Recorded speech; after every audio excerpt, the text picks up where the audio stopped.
Pessoal, vocês ficaram com muita dúvida do perispírito semana passada. Confesso que, olha, acho que foi a aula que mais teve dúvida. Durante a semana, depois, no decorrer. É normal, porque a gente vai trazendo com o tempo, a gente vai absorvendo muita informação sem, na verdade, buscar a fonte. E aí, quando a gente vai buscar verdadeiramente o significado, a gente se assusta. Porque muita coisa foi colocada para nós, muita coisa foi retirada do significado, né? Então, é normal que a gente tenha essa dúvida. Quando eu recorri também ao estudo novamente, a gente vai trazendo um olhar mais atento, né? Então, é assim mesmo. Bom, vamos lá então. Só diminuir um pouquinho o som.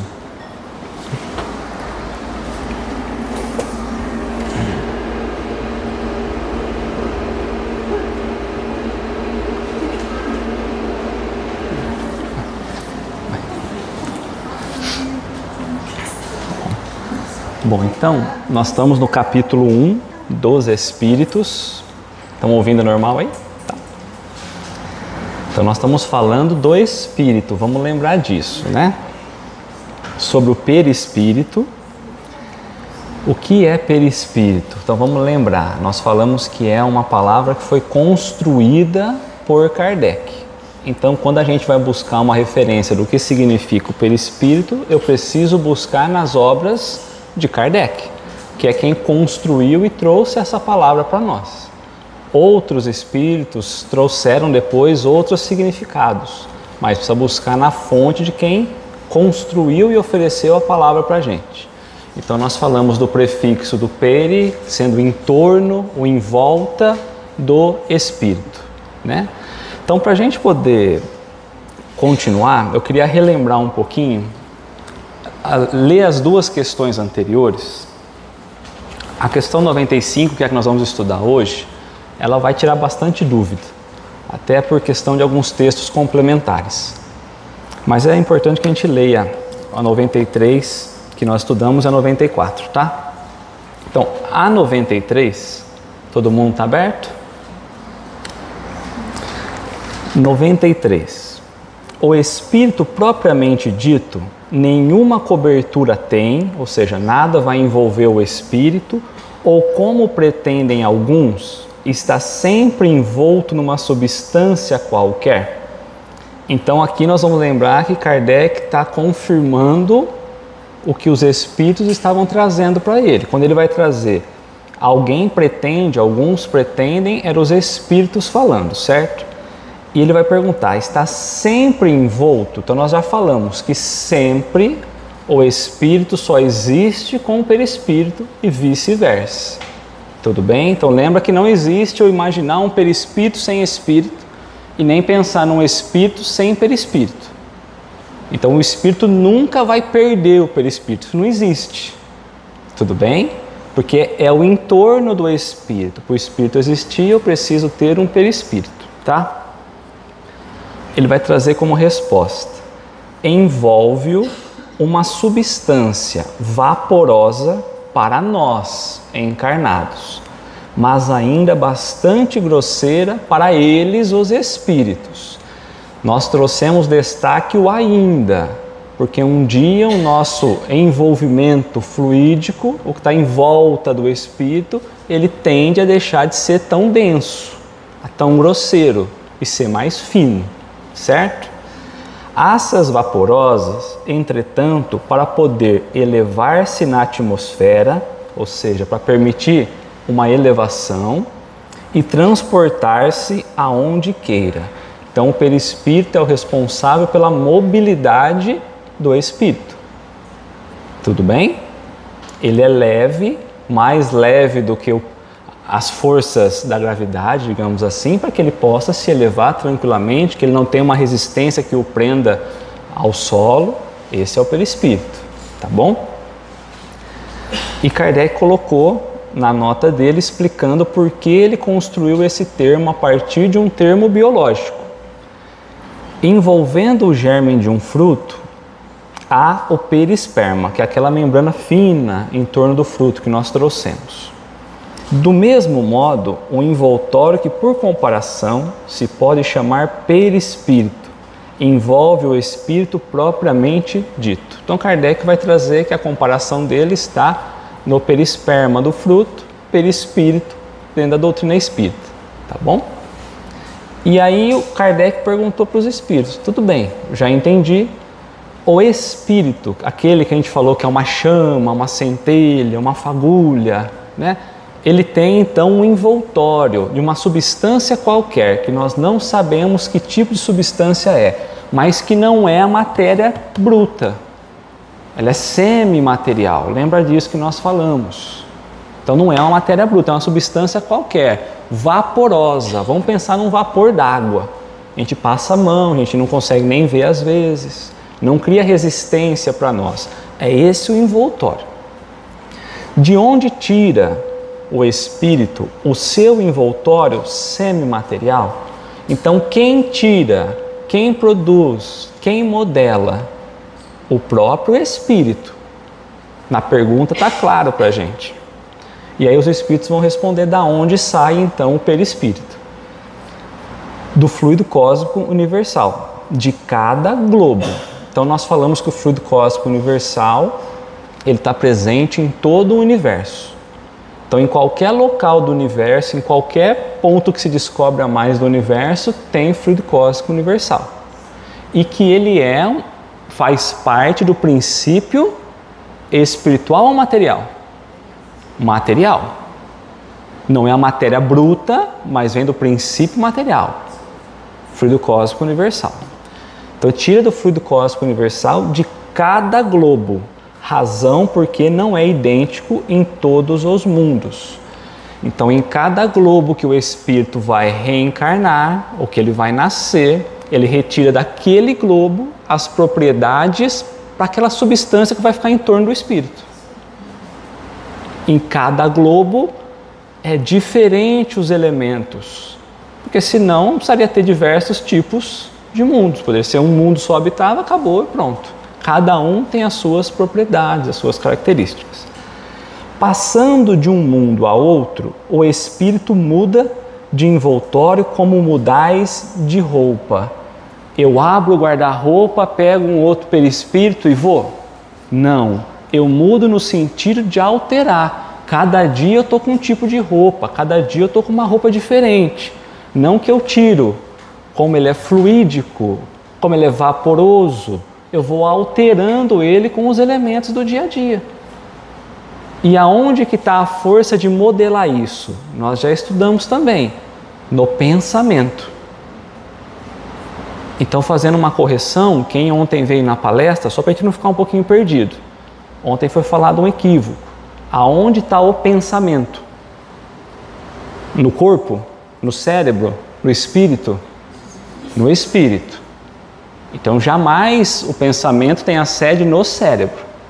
Tá? Só para a gente entender, porque senão a gente vira uma doutrina materialista. Acabou, acabou e ponto. E tudo que a gente falou até aqui vai por água abaixo. E o que Kardec fez e demonstrou perderia todo sentido, tá? Então passa de um mundo para outro, ele vai modelando, pegando os elementos ali e vai estruturando o que vai ficar em torno do espírito, que dá a modelagem para o espírito. Então o que eu marquei aqui para a gente lembrar dos textos complementares da semana passada? O espírito sempre fica com o seu envoltório, que vai se modificando dependendo dos elementos necessários para a situação que ele se encontra. Ou para o outro planeta que ele vai reencarnar depois. Mas sempre o corpo espiritual segue o espírito. O perispírito é uma condensação de fluido em torno do foco da inteligência, de uma inteligência. Então, sempre que existiu uma inteligência, o espírito individualizado, em torno dessa inteligência, há fluido condensado. É o corpo espiritual. Tá? Ele muda, ele altera a sua propriedade com a velocidade do relâmpago, como é trazido para nós. Então essa história que demora 1 ano, 10 anos, 100 anos, 1000 anos, 2000 anos, não. A modificação dele é na velocidade do relâmpago. Ele é ao espírito, ou seja, o perispírito é para o espírito o que o corpo é ao homem, o instrumento da sua ação. É através do perispírito que o espírito consegue agir na matéria. Nós vamos trabalhar sobre isso hoje, tá? Kardec também colocou para nós que no conhecimento do perispírito está a chave de inúmeros problemas até hoje insolucionáveis. E ele vai voltar a falar isso num outro texto que nós vamos trazer hoje. Muitos problemas que ainda a ciência materialista não consegue achar a solução, se considerasse o perispírito, acharia a solução desses problemas. E que os espíritos inferiores não podem mudar de envoltório ao seu bel prazer e não conseguem passar então de um mundo menos evoluído para um mundo mais evoluído, por questão de não ter afinidade com os fluidos ainda daquele outro planeta. Então um planeta mais desenvolvido não tem Deus julgando, falando: Júlio, você não vai não, que você é muito mal, você vai ficar naquele lá, o outro vai para cá. Não. Ele não tem condição de assimilar os fluidos daquele planeta ainda, pela questão moral. Kardec falou isso também. Quando moralmente eu estiver mais preparado, meu pensamento estiver mais no bem, eu consigo alterar a propriedade do que está em torno do meu espírito. E eu consigo assimilar com outros elementos, outras substâncias. Então, características do perispírito: é flexível, expansível, penetrável e penetrante. Tem alta assimilação, ou seja, assimila muito fácil com os tipos de fluidos, com outras substâncias, e ele tem alta plasticidade, condição de mudar muito rapidamente. Isso foi o que nós falamos no estudo anterior. É importante a gente entender com muita calma.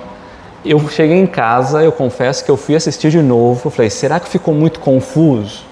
Aí eu assisti de novo e entendi que não ficou, é porque o perispírito realmente é um ponto-chave para a gente ali.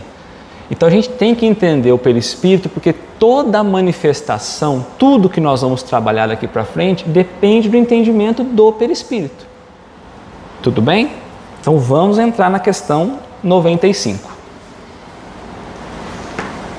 Alguma dúvida até aqui?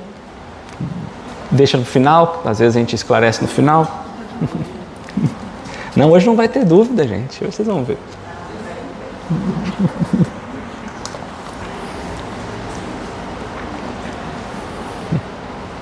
Bom, questão 95. Nós estamos trabalhando o perispírito, certo? Então vamos lembrar, tem o espírito, a essência espiritual, e em torno da essência tem o perispírito. Esse envoltório semimaterial do espírito, então, é o corpo sutil, né, que envolve o espírito. Tem forma determinada, ou seja, tem uma forma fixa, definida, e pode ser perceptível. Perceptível, seja no toque, seja na visão, vendo. E aí? Pode ou não? E ele pode ser perceptível. Se ele for perceptível, quer dizer que o perispírito vai criar, ele tem possibilidade de ter uma interação direta com o plano material, então, a partir da hora que eu vejo, a partir da hora que eu posso senti-lo. Então, há uma interação direta desse corpo espiritual com nós encarnados? É isso que Kardec está perguntando. E tem uma forma, ou é de qualquer jeito? Tá? Podemos passar para frente? Então vamos lá. Sim, então ele tem forma determinada e ele é perceptível. Quem modela o corpo físico? O perispírito. Quem modela o perispírito? O espírito. Então ele tem forma? Tem forma. Tá? Quem dá a forma para ele é o espírito, através do perispírito que dá forma ao corpo. Tem a forma que o espírito queira. Então, o corpo espiritual tem a forma que o espírito quer. Aí falar, não é bem assim, porque, né, A vibração que nós estamos, é o que nós falamos naquela comparação de Jesus. Eu não consigo querer estar na mesma condição de Jesus, porque eu ainda não conheço os elementos. Eu ainda não tenho um domínio disso tudo. Então, o máximo que eu consigo é modelar no estado que eu estou. E quem está inferior a gente consegue modelar apenas menos do que nós. Então, assim, tem o modelo que o Espírito quer. É o próprio Espírito que vai modelando isso. Tem a forma que o Espírito queira. Então, a gente tem o controle da nossa aparência.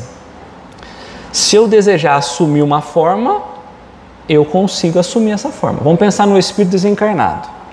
Se eu quiser assumir uma forma para aparecer, para ser visível, perceptível, se isso for útil, tiver um objetivo, eu consigo. Tudo bem? O que mais a gente consegue tirar daí? Se eu consigo modelar isso, ao invés de eu aparecer com a forma do Leonardo, quando eu desencarnar, eu posso aparecer com a forma que eu era numa encarnação anterior. Posso? 2 encarnações para trás, posso? 10 para trás, posso? Desde que eu queira e que eu tenha condições. Desde que seja útil, que traga um objetivo, ou de repente pelo motivo pelo qual o espírito foi evocado. Né? Um exemplo. O bem ou para o mal. Né? Por exemplo, de repente, há 2, 3 encarnações anteriores, ele foi um filósofo.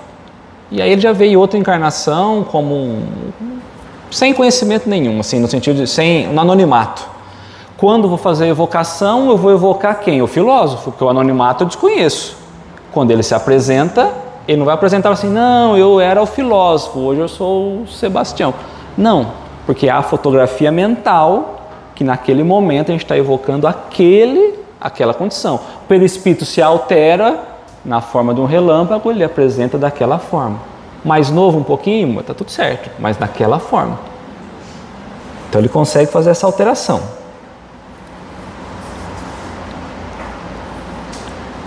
Quem modela isso? Vamos voltar de novo. O Espírito. Tá. Mas o Espírito tem alguma coisa que consegue modelar. O que é? Pensamento. Então o Espírito que tem um pensamento no bem, ele tem condição de se modificar para coisas boas. Um Espírito que tem um pensamento ruim ou inferior, imperfeito, ele pode se moldar em coisas ruins.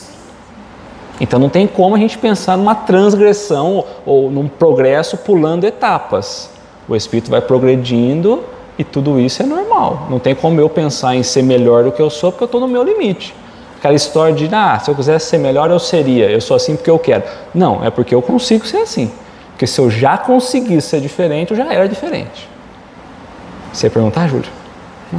Sobre aquilo que você estava falando, eu acho que não é que eu ouvi, eu acho que eu já li em algum livro, alguma coisa assim, que o André Luiz se apresentava para o Chico no Clube Violento. O Emmanuel, né? O Emmanuel, é isso, né? É. E é bem lá atrás. Sim, antes bem antes. O próprio Emmanuel não era a última encarnação dele, né? Que era Manuel da Nóbrega, né? Então, o Espírito consegue se apresentar da forma que ele é mais marcante. No caso dele ali, ele diz, aquela encarnação foi a encarnação que mais me marcou. Como mais me marcou é a que eu apresento. Mas se fosse evocado, no caso ele, numa condição de outras encarnações, ele se apresentaria daquela outra forma. Tá? É assim que este vos aparece algumas vezes, ou seja, o Espírito pode se mostrar algumas vezes para nós.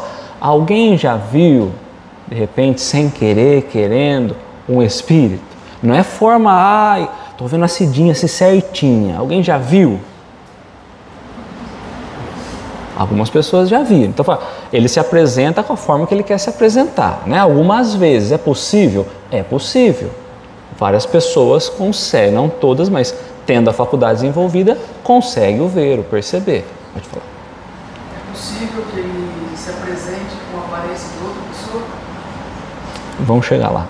Eu vou trazer um texto. Tá bom.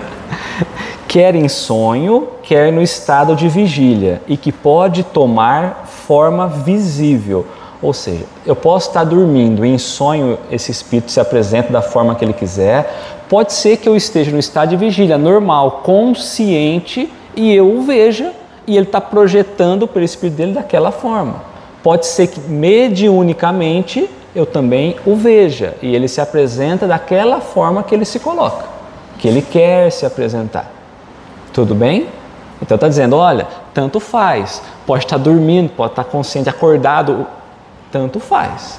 Ele se apresenta dessa forma que o perispírito não se altera. Nós estamos falando de perispírito, que é o que modela, o que dá a percepção ao espírito, tá bom? Pode falar. Pensamento, quando você fala do pensamento novo, o pensamento sempre é o pensamento próprio, né? Próprio. Por exemplo, quando você fala que você invoca o filósofo numa meditação, ele compreende que ele precisa ele colocar o pensamento dele para aparecer como um filósofo. Tem um o seu pensamento. Isso. A gente evoca aquele espírito naquela condição do espírito.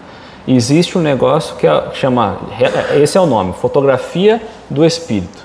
Então, quando a gente evoca o filósofo, ele é evocado naquela condição de espírito. Ele tem o direito de falar, não quero ir conversar. Mas a partir da hora que ele veio, é nessa condição, com essa condição do espírito, né? Isso, exatamente. Tá? Então coloca, ó, quer em sonho, quer no estado de vigília, e que pode tomar forma visível. Então ele pode se fazer visível, mesmo palpável. Então nós já falamos que quando há um efeito de materialização, de aparição, alguma coisa, quem está se mostrando ali é o corpo espiritual, é o perispírito. E há experimentos que ele se torna palpável.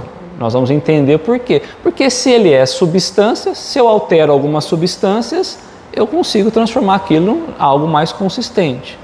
Não é isso, mas vamos pensar numa água, um líquido. Não tem ali quase resistência, vamos pensar assim. Mas se eu vou misturando farinha, vamos supor que daqui a pouco vai engrossando e eu consigo ter uma resistência, consigo ter um toque, consigo sentir melhor.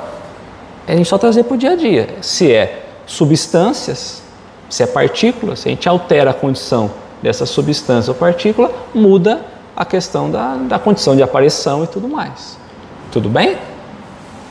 Então tá. Tudo bem? Tem cara assustadinho. Então tá bom. Então vamos lá.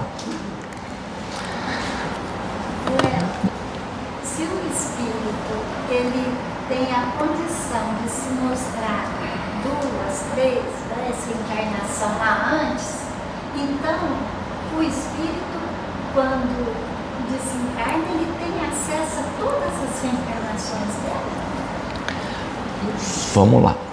Todas as encarnações estão gravadas no espírito, né? Vamos dizer assim. Ele tem acesso a todas as encarnações. Vamos devagar. Ele tem permissão para acessar todas. Ele até teria. Ele suportaria nessa condição que nós estamos ter acesso ao que ele foi de repente em 10 encarnações para trás? Não. Então, será que a gente conseguiria ter, por exemplo, vamos imaginar assim, no passado era normal pensar em abuso, por exemplo. Se eu retornar 10 encarnações e eu entender, eu fazendo isso, matando o outro, fazendo aquilo, eu suportaria? Como seria esse choque emocional a partir daí? Eu sou esse? Tanto que a gente, quando vai falar em reunião mediúnica, às vezes apresenta-se para o espírito uma encarnação anterior para ele. Ele fala, não é possível que eu estava fazendo isso, porque na cabeça dele ele nem teria mais essa condição. Então ele fica em choque de ver que às vezes foi ele que começou uma encarnação para trás. Que dirá 2, 3, 5, 10 encarnações, né? Então, se a gente pegar 10 encarnações para trás, a humanidade era muito violenta. Então, a chance de a gente estar envolvido nessa violência é muito grande. Ainda que na 10ª encarnação não, mas talvez na 9ª ou na 11ª a gente era, né? Então, a gente tem um limite por questão de suportar realmente moralmente isso, né? Então é tudo meio gradativo para a gente acostumar com isso, tá? Tudo bem? Então vamos lá, ó. Eu trouxe para nós sobre as aparições, porque parece que é estranho pensar que o perispírito, que o corpo espiritual aparece, é algo que eu não vejo, que é fluídico, que está em volta de todo mundo e que em algum momento eu posso ver. Que em um momento ele se torna perceptível, ele cria interação com o mundo material, porque enquanto eu não vejo, ele não está criando interação, pelo menos aos meus olhos, ele está, mas a gente não está percebendo. Então eu trouxe para a gente começar a entender um pouquinho que não é algo assim fora do comum, e nem é só da doutrina espírita. Vocês vão entender aonde nós vamos chegar. Então vamos lá. As aparições, propriamente ditas, se dão quando o vidente se acha em estado de vigília e no gozo da plena e inteira liberdade das suas faculdades, seja acordado, consciente, seja dormindo, seja no processo mediúnico, certo? Apresentam-se, em geral, sob uma forma vaporosa e diáfana, transparente, às vezes vaga e imprecisa. A princípio, é quase sempre uma claridade esbranquiçada, cujos contornos pouco a pouco se vão desenhando. Doutras vezes, as formas se mostram nitidamente acentuadas, distinguindo-se os menores traços da fisionomia, a ponto de se tornar possível fazer-se da aparição uma descrição completa. Os desmandes, o aspecto são semelhantes aos que tinham o espírito quando vivo. Por que eu trouxe isso? Pode ter aparições em que o perispírito se mostra muito nitidamente e eu vou olhar e eu vou entender ele muito preciso. Como a pessoa era na encarnação anterior? Pode. Pode ser que o perispírito não se modele tanto, que eu não tenha a faculdade tão aguçada e que ele vai aparecer meio sombreado, meio... Então tem gente que fala assim, eu vi um contorno, eu não vi muito nitidamente, parece que não tinha rosto. Tá tudo certo. Ele pode se aparecer tanto muito nitidamente, a aparição, como não tão nítido. Tudo bem? Então vamos lá. Podendo tomar as aparências, o Espírito se apresenta sobre a que melhor o faça reconhecível, se tal é o seu desejo. Então não adianta eu aparecer 3 encarnações para trás e falar, ô minha filha, tudo bem, mas minha filha, meu pai, quem?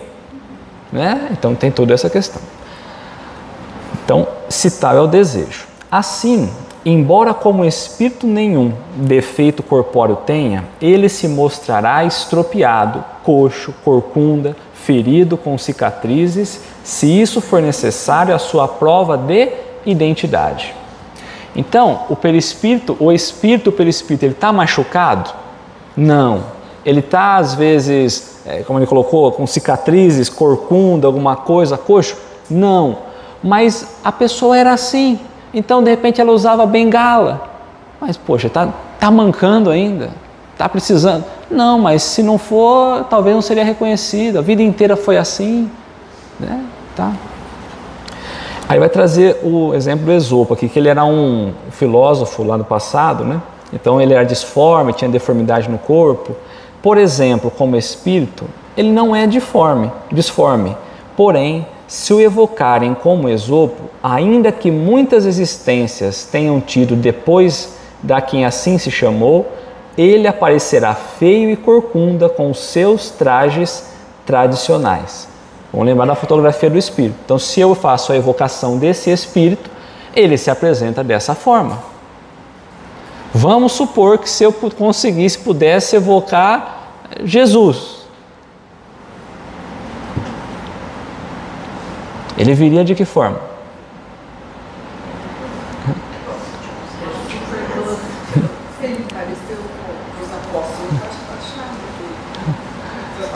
Eu estou perguntando porque ele não encarnou de novo, né, gente? Então, às vezes a gente está pensando na encarnação, então é lógico que ele estaria apresentado na condição que ele se apresentou para nós, mas ele é assim como espírito? Não. Então não está só a questão da própria encarnação nesse processo. Para encarnar na Terra, lembra que nós falamos, ele precisou pegar os melhores fluidos que tinha no planeta Terra, que era muito ruim para ele, mas eram os melhores que tinha, muito acima do que nós temos condição, e construiu um perispírito para ele, se apresentou daquele jeito, modelou o corpo daquele jeito. Então, se pudesse fazer a evocação de Jesus, ele ia se apresentar na forma quando ele estava encarnado aqui, para que a gente pudesse reconhecer. Embora a forma original dele, digamos assim, não é essa, mas é como ele se apresentou aqui, tá? Lá no livro dos médiuns, nós vamos falar sobre a transfiguração, sobre poder modificar o próprio perispírito, a maneira como a gente apresenta o perispírito. Porque falou que tem hora que a gente não consegue definir tanto, pode ser que o perispírito não fica tão visível. Nós estamos falando tudo isso para que a gente entenda o que o perispírito representa para o espírito e para a manifestação espiritual. Tá? Para a gente entender como que o espírito depois consegue estar em outro planeta, esse processo da encarnação, reencarnação, tudo esse processo, tá bom? Está em princípio, falando de transfiguração, tá? Está em princípio admitido que o espírito pode dar ao seu perispírito todas as aparências, que mediante uma modificação na disposição molecular pode dar-lhe a visibilidade, a tangibilidade e, consequentemente, a opacidade. Que o perispírito de uma pessoa viva, isolada do corpo, é passível das mesmas transformações, que essa mudança de estado se opera pela combinação dos fluidos. Então a gente está falando dos espíritos. Os espíritos, eles podem aparecer para a gente de forma tangível, como coloca, ele pode ficar opaco, antes era transparente, eu não vi o corpo espiritual, agora ele se faz visível. Mas está falando que nós, vivos, também podemos fazer isso. Se nós desdobrarmos, vamos supor que o corpo físico está dormindo, vamos dizer assim. Se o nosso espírito se desdobra, ele também pode apresentar-se, ele também pode se mostrar. Por que eu trouxe esse texto complementar? Porque a gente tem que entender que o perispírito é o mesmo entre encarnado e desencarnado. Porque o perispírito é a condição do espírito. Encarnado, nós só ganhamos um corpo a mais e que o espírito ajuda a prender nesse envoltório. Mas quando fora do corpo, vamos pensar que nós desencarnamos, o perispírito continua juntinho com o espírito. Então, na carne eu também consigo, nos desdobrando, deslocando o espírito e o corpo espiritual do corpo físico, se apresentar assim. Pode ser que pareça meio estranho. Todo mundo entendeu ou não? Pode perguntar. Você comentou na parte do sono, né? Quando a gente tem esse desdobramento, é o espírito e o perispírito juntos? Se um sempre gruda do outro, fica só o corpo ali então? Só o corpo ligado por um cordão, vamos dizer assim para você. Vai. Mas o perispírito e o espírito sempre junto. Não imagine o espírito falando assim, ó, fica aqui corpo espiritual, eu vou ali e volto.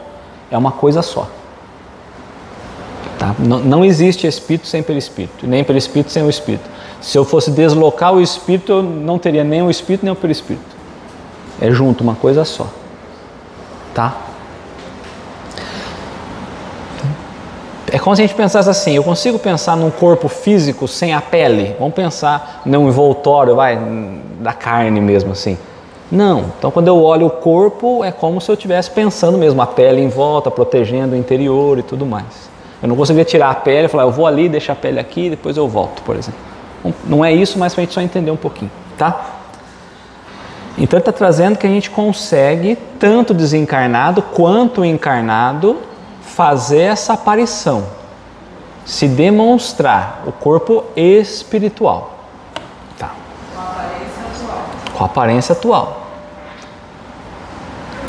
Ou com a que for mais propícia para aquela condição, para onde você estiver. Lógico que se a gente estiver encarnado, não justifica a gente estar numa outra, né? A não ser dependendo de onde a gente apareça, né? Qual o motivo disso, né?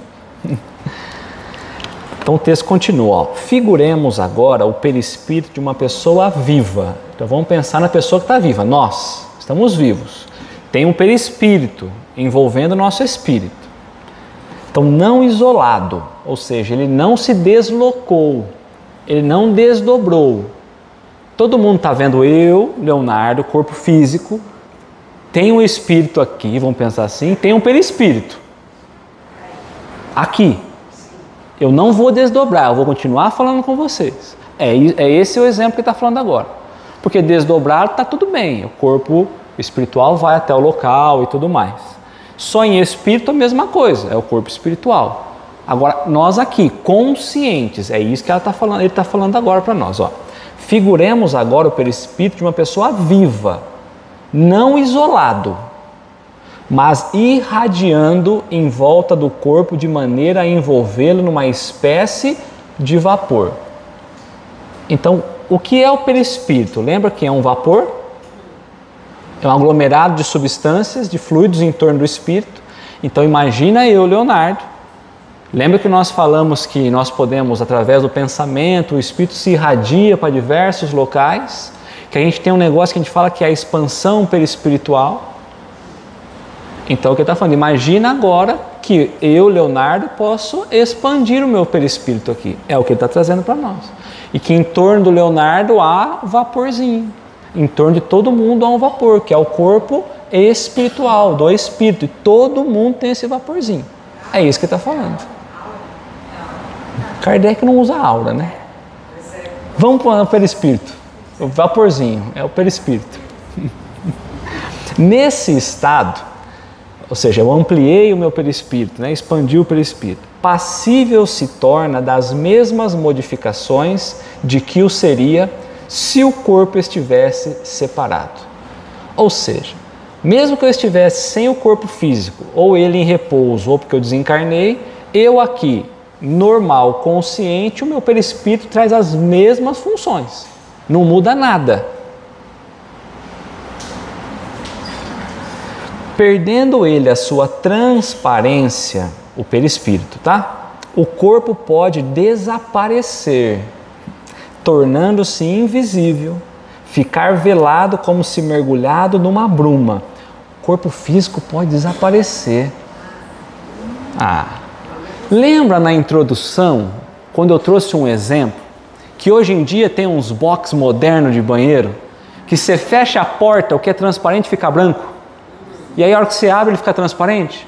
Que tem umas moléculas lá dentro, que aí quando tem um choquezinho elétrico, as moléculas se reajustam e aí fica tudo branco.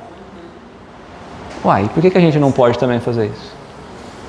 Por que não reajusta a molécula e aí na verdade o que hoje retém a luz, que dá a cor, de repente pode ficar transparente? Físico, isso já existe. Nem todo mundo estava nessa época que nós trouxemos, mas isso hoje existe. O box do banho você fecha, ele fica branco. A hora que você abre a porta, ele fica transparente.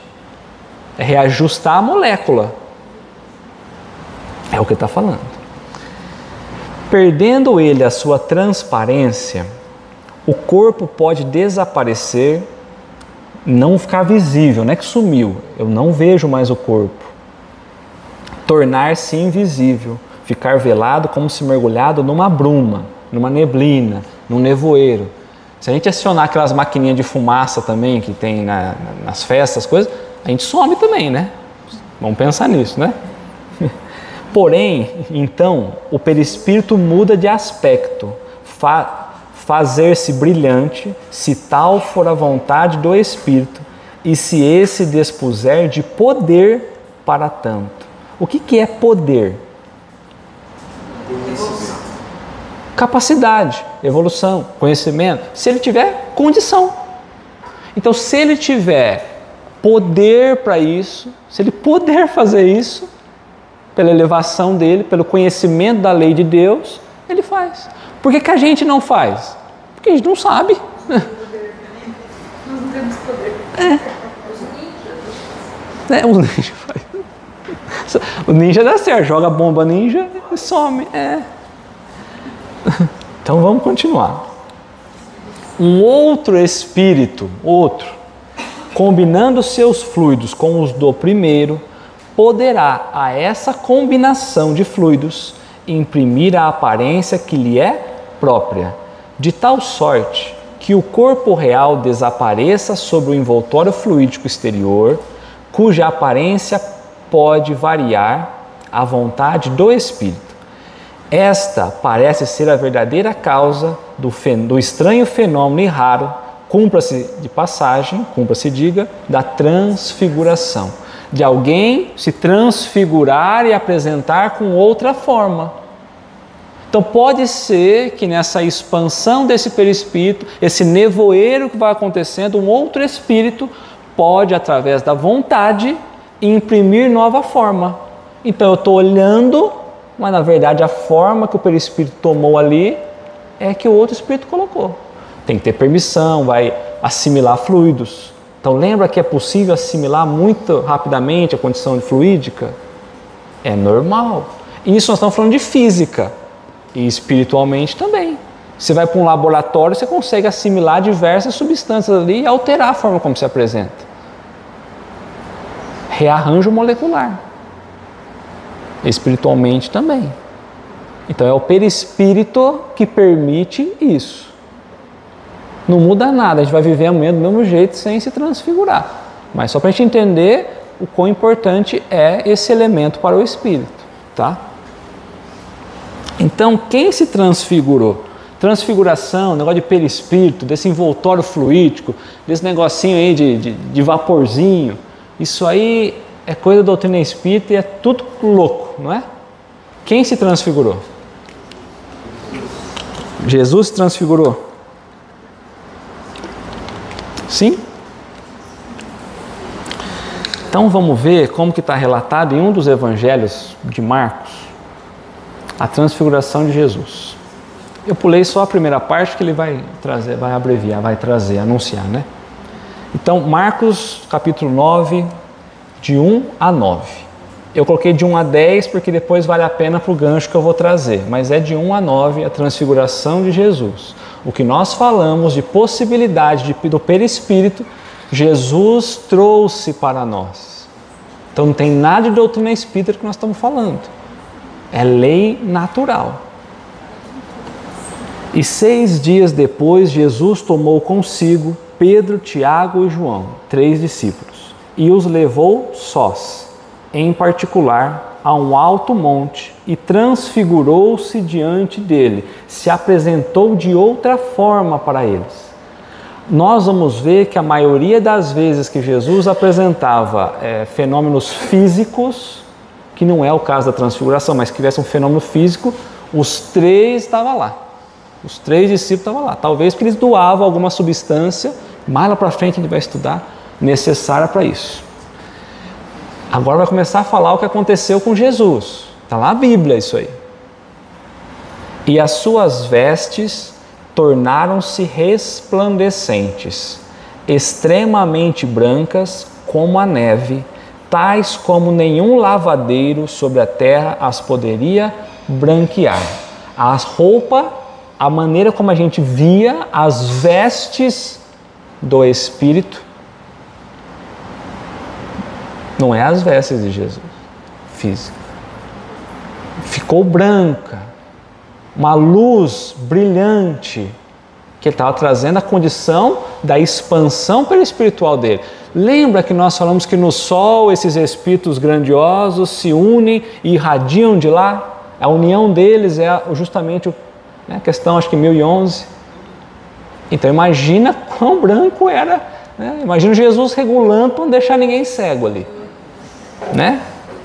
E apareceu-lhe Elias com Moisés e falavam com Jesus. Elias e Moisés já tinham morrido, desencarnado, profetas antigos. E Pedro, tomando a palavra, disse a Jesus: Mestre, é bom que estejamos todos aqui e façamos 3 cabanas, uma para ti, outra para Moisés e outra para Elias. Porque na cabeça do apóstolo, eles vinham, então ele estava vendo tão nitidamente, falou: bom, Elias e Moisés apareceu aí, não sei de que jeito, vamos fazer uma cabana para cada um, vamos instituir um novo reino e acabou. Porque assim como nós, o discípulo estava olhando e falando, não estou entendendo como que isso é possível, né? Ressuscitou 2 aí. Pois não sabia o que dizia, porque estavam assombrados. E desceu uma nuvem que os cobriu com a sua sombra. E saiu da nuvem uma voz que dizia, este é o meu filho amado, a ele ouvi.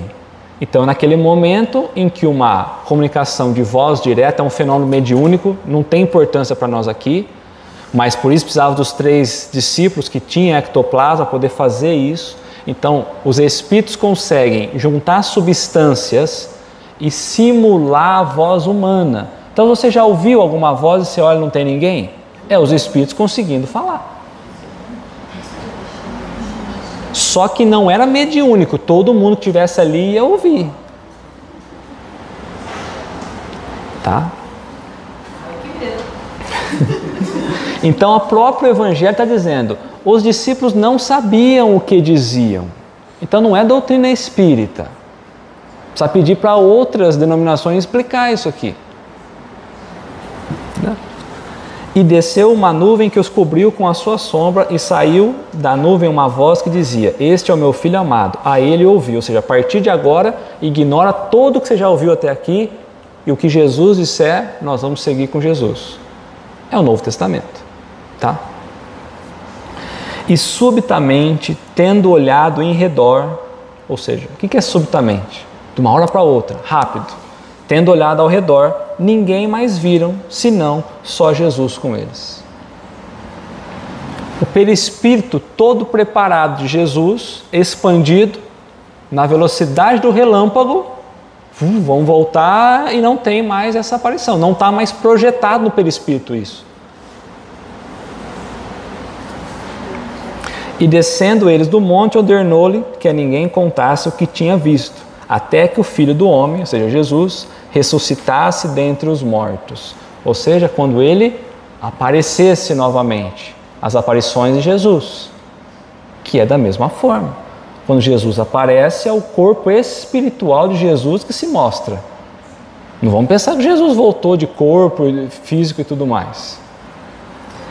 E aí porque eu coloquei o 10. E eles retiveram o caso entre si, perguntando uns aos outros o que seria aquilo, ressuscitar dentre os mortos.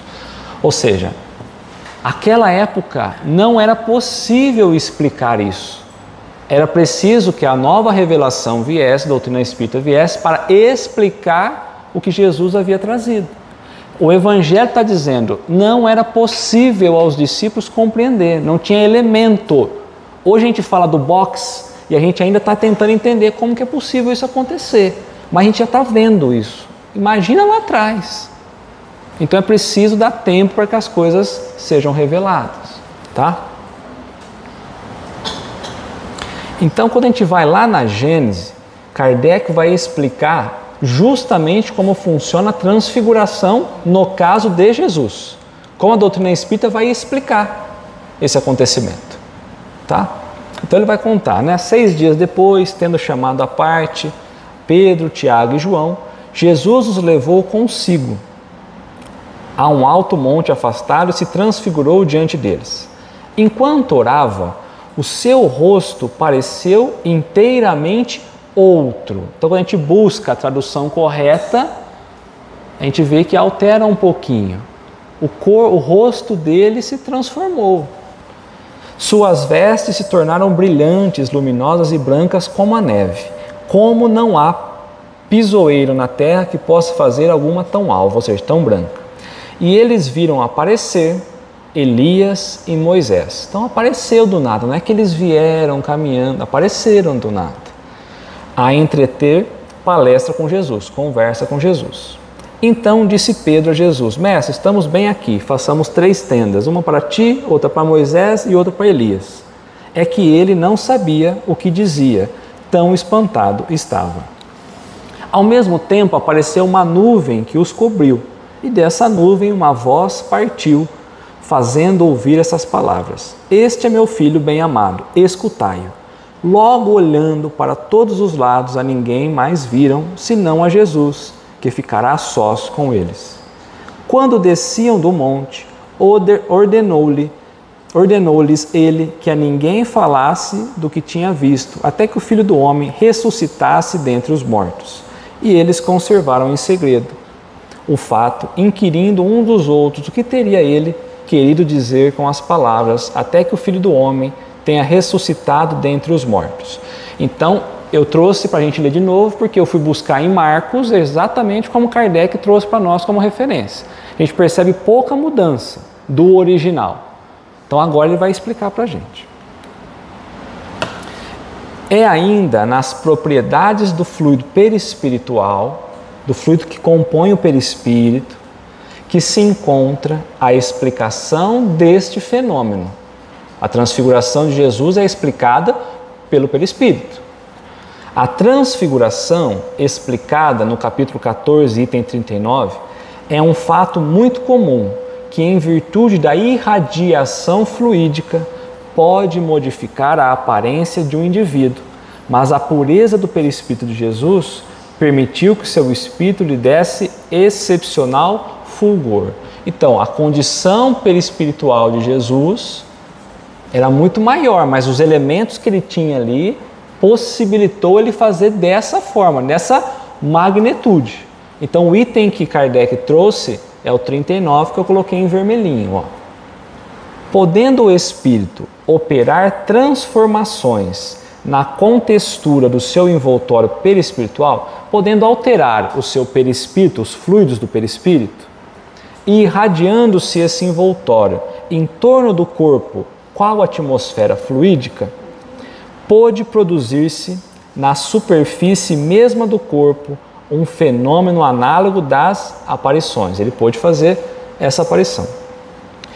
Pode a imagem real do corpo apagar-se mais ou menos completamente sobre a camada fluídica e assumir outra aparência, ou então, vistos através da camada fluídica modificada, os traços primitivos primeiros, podendo tomar outra expressão. Se saindo da terra a terra, o espírito encarnado se identifica com as coisas do mundo espiritual, pode a expressão de um semblante feio tornar-se bela, radiosa e até luminosa. Se, ao contrário, o espírito é presa de paixões más e um semblante belo pode tomar um aspecto horrendo.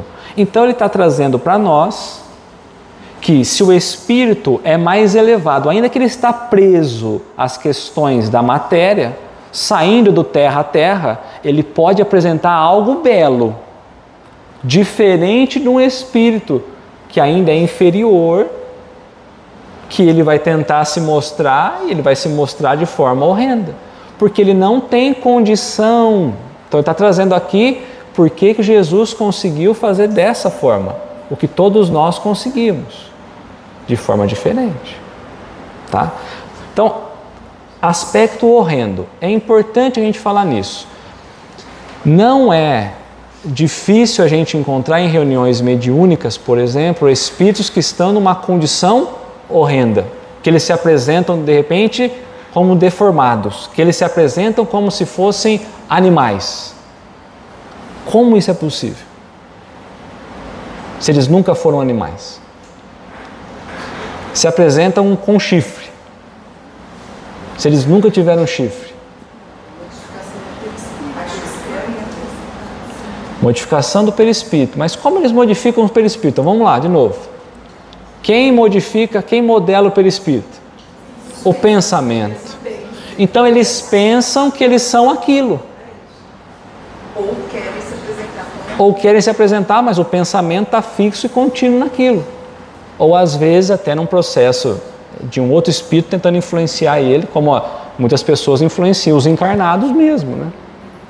Tá? Então o pensamento é o que modela isso. Então o que ele está trazendo para nós é que você pode modelar o que é bom para o lado bom, mas o que é mal também pode ser modelado para um lado horrendo. Então o perispírito ele é maleável nesse tanto, né? A plasticidade dele nos leva a isso, tá? Quanto à aparição de Moisés e Elias, cabe inteiramente no rol de todos os fenômenos do mesmo gênero. Aí ele trouxe o item 35. Então vamos no 35. Ó. Para nós, o perispírito, no seu estado normal, é invisível. Eu estou olhando para vocês, vocês olhando para mim e ninguém está vendo nada. Assim espero. É invisível. Mas como é formado de substâncias etéreas, o espírito, em certos casos, pode, por ato da sua vontade, fazê-lo passar por uma modificação molecular que o torna momentaneamente visível. Momentaneamente. Não consegue se manter naquela forma. Daqui a pouco ele volta ao estado normal. Certo? É assim que se produzem as aparições, que não se dão do mesmo modo que outros fenômenos fora das leis da natureza. Ou seja, tudo está dentro da lei da natureza, não tem nada de excepcional. É a gente que ainda não consegue ter esse domínio das leis da natureza. Nada tem esse de mais extraordinário do que o do vapor, que quando muito rarefeito é invisível, mas que se torna visível quando condensado. Vamos pensar no vapor da água, quando a gente vai congelar de repente o gelo ali, ele fica mais visível, eu consigo senti-lo mais, né? Só muda o estado. Conforme o grau de condensação do fluido perispiritual, a aparição é às vezes vaga e vaporosa, de outras vezes mais nitidamente definida, de outras, enfim, com todas as aparências da matéria tangível. De todas as faculdades que Jesus revelou, nenhuma se pode apontar estranha às condições da humanidade e que se não encontre comumente nos homens, porque estão todas nas ordens da natureza. Então, nada que Jesus apresentou para nós é impossível de fazer. Senão Deus não seria justo e bom, porque teria dado condição para Jesus ser muito acima da gente e quer esperar que a gente seja igual a Jesus. Então a gente ainda não chegou nessa condição. E como mentalmente é o que modela o perispírito, eu não tenho como levar meu perispírito numa outra etapa acima. Pela superioridade, porém, da sua essência moral e de suas qualidades fluídicas, aquelas faculdades atingiram nele proporções muito acima das que são vulgares. Posto de lado o seu envoltório carnal, ele nos patenteava o estado dos espíritos puros. Então, o perispírito define a moral do espírito.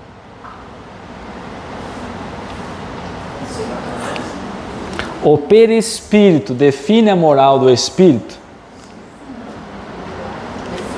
O perispírito define a moral do espírito? Vamos mudar. A moral do espírito define o perispírito? Sim. O perispírito define a moral? Não. Então Jesus tinha um perispírito muito abaixo do que ele poderia ter.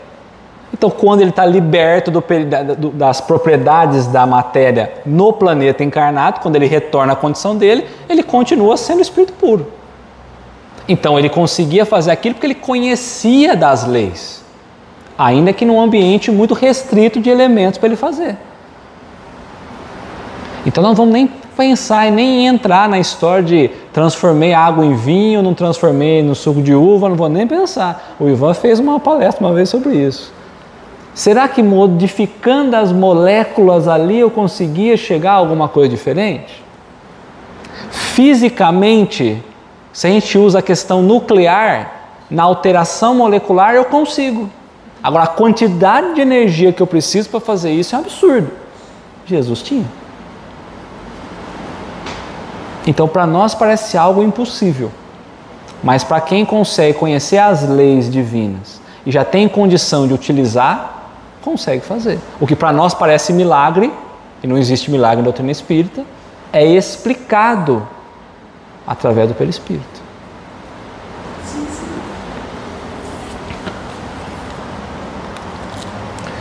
Então eu trouxe lá do Livro dos Médiuns para a gente de novo. Ó. A ação do espírito sobre a matéria. Esse segundo envoltório da alma, ou perispírito, então a maneira como a gente quiser chamar, né? Existe, pois, durante a vida corpórea, ou seja, não é só desencarnado, encarnado também, né? É o intermediário de todas as sensações que o espírito percebe e pelo qual transmite sua vontade ao exterior e atua sobre os órgãos do corpo. Então, o que o perispírito faz?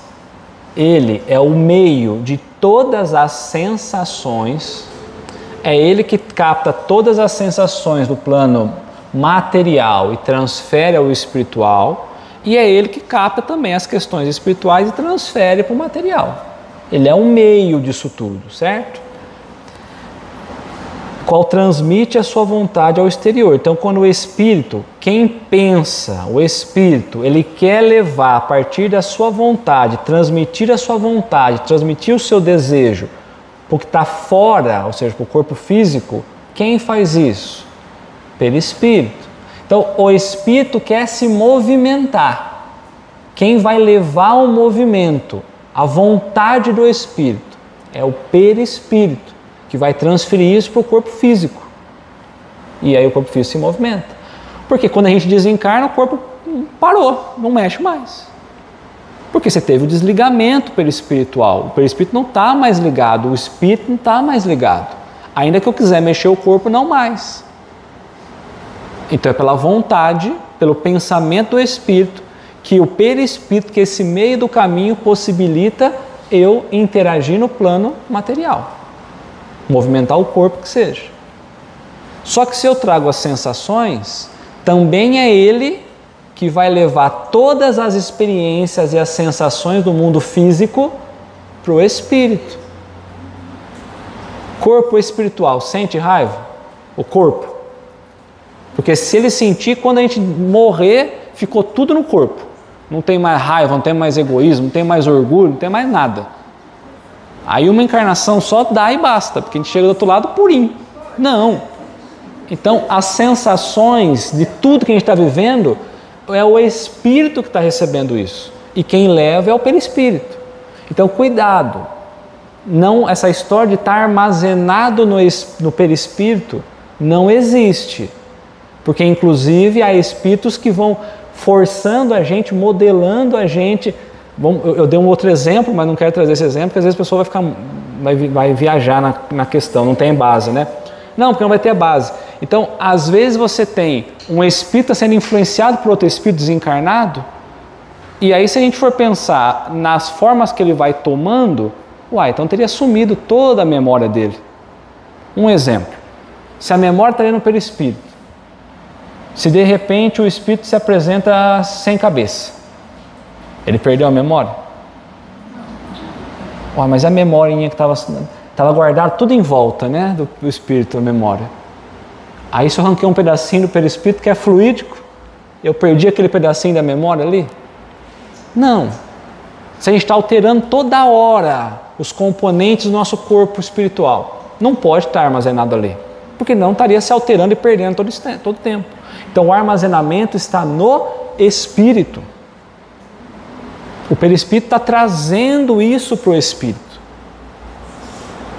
Só que muito tempo a gente escuta falar que o armazenamento está no perispírito. Se ele é fluídico, material, e ele muda de acordo com o planeta que nós estamos, os elementos, não tem como eu pensar que eu vou colocar um pendrive, puxar a memória, espetar em outro perispírito. Não tem isso. O HD está no espírito, que é a sede do pensamento. Eu vou pensar de acordo com as memórias, com os sentimentos, com as sensações que eu vou tendo. Que quem está fazendo isso é o espírito. Não tem nada no corpo.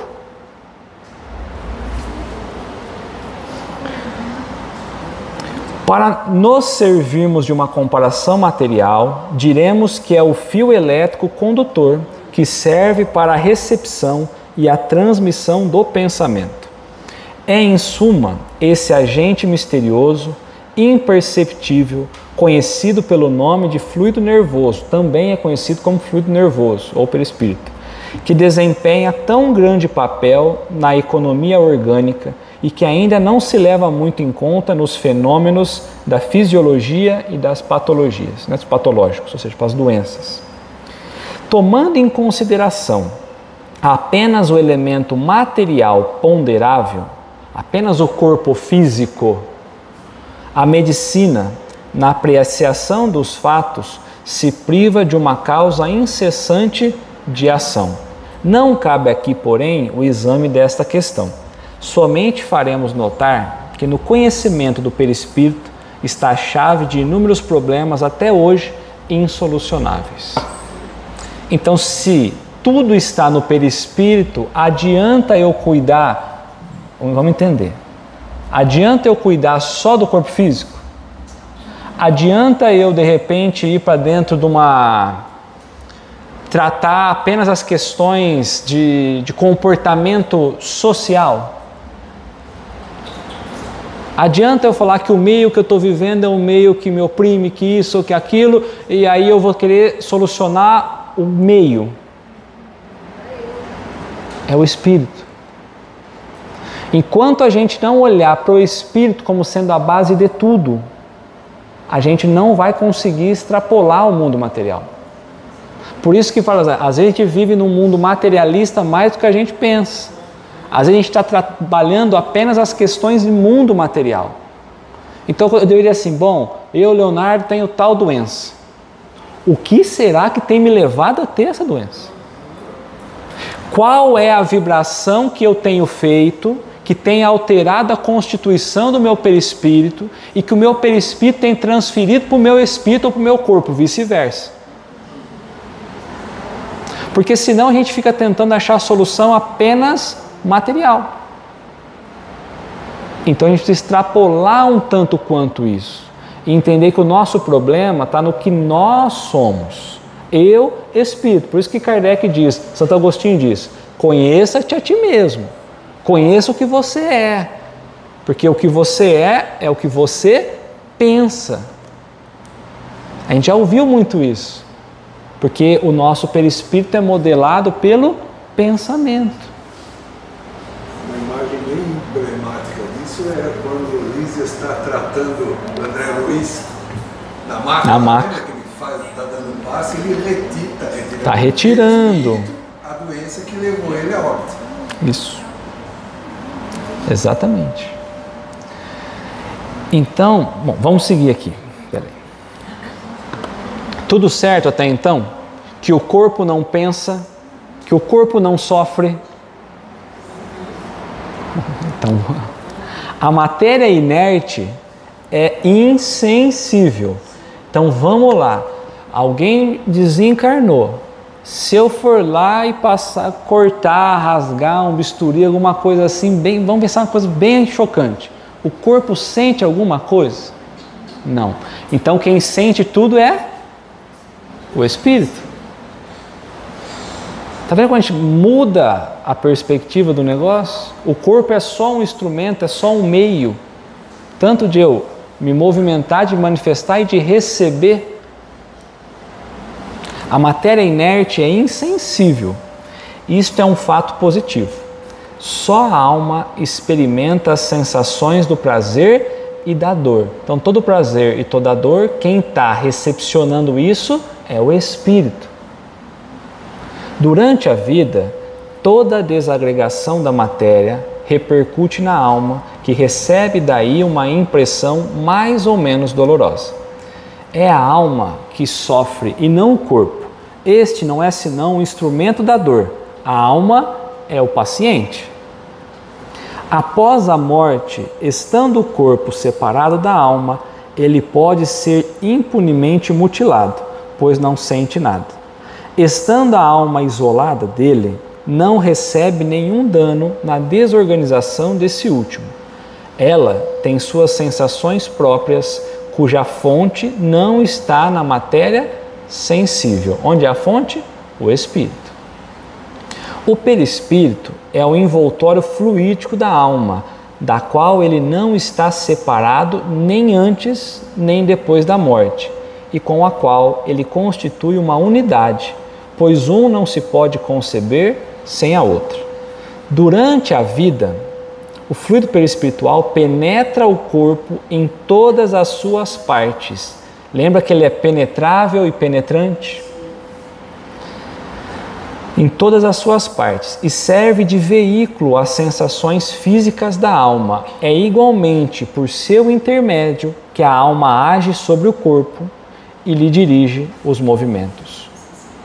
Então, vamos pensar, quando há uma cura, como acontece a cura?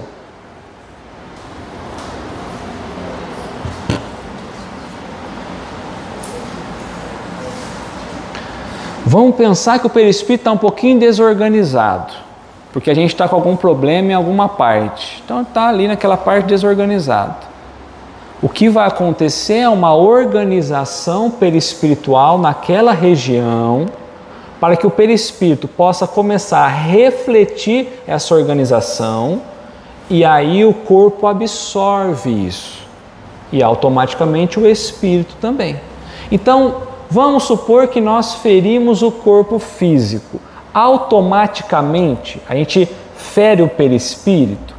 Não, mas lembra que vai estar irradiando aquelas impressões através do perispírito naquela região. Ele vai e vai transferir para o espírito. Então não é que o perispírito em si ele vai ficar marcado, mas o espírito sofre essa marca e ele precisa depois ajustar. Então, a cura é quando a gente vai trabalhar os fluidos, e aí, através dos fluidos, o perispírito daquela região vai emanar para os órgãos, para o corpo físico, de acordo com o merecimento, com a vontade, com a permissão, desde que a gente mantenha os fluidos organizados. Então, por isso, quando a gente lesiona alguma coisa, o braço, alguma coisa, lógico, o perispírito está recebendo aquele golpe, digamos assim, transferindo aquilo para o espírito. Precisa ter o equilíbrio, o reajuste, sempre isso. Mas a cura é dessa forma. Tá? Então, só mais um finalzinho aqui, ó. Lá na Gênesis, de novo, o caráter da revelação espírita. O espiritismo experimental estudou as propriedades dos fluidos espirituais e a ação deles sobre a matéria. De que jeito? Nós falamos que perispírito já tinha sido revelado, inclusive pelo próprio Cristo. Kardec traz isso para experimento, para análise. Ele quer provar isso e consegue provar. Inclusive que há experimentos na época de aparições, de testes, de várias coisas. Então ele provou isso como ciência, tá? Então ele fez experiências, né? Demonstrou a existência do perispírito, suspeitado desde a antiguidade e designado por São Paulo sob o nome de corpo espiritual. Então Paulo de Tarso, que foi falado, já falava em corpo espiritual. Precisa entender o porquê que esse nome sumiu da história. Então, vamos deixar na cabeça de cada um. Sob o nome de corpo espiritual, isso é, corpo fluídico da alma, depois da destruição do corpo tangível. Sabe-se hoje que esse invólucro é inseparável da alma. Forma um dos elementos constitutivos do ser humano. É o veículo de transmissão do pensamento e, durante a vida do corpo, serve de laço entre o espírito e a matéria. Ou seja, quem é o laço, é o que prende, é o que vai trazendo as sensações do corpo físico para o espírito e vice-versa. O perispírito representa importantíssimo papel no organismo e numa multidão de afecções, ou seja, de alterações patológicas, de enfermidades, né, que se ligam à fisiologia, assim como à psicologia. Então, por que nós falamos aquela ideia de que a gente às vezes quer mudar o meio, a gente quer mudar o costume e a gente não olha para o espírito? Quando a gente fala da própria psicologia, conhecimento da psique, conhecimento da alma. Quando eu tenho um problema, eu preciso olhar a alma e não o que traz o problema.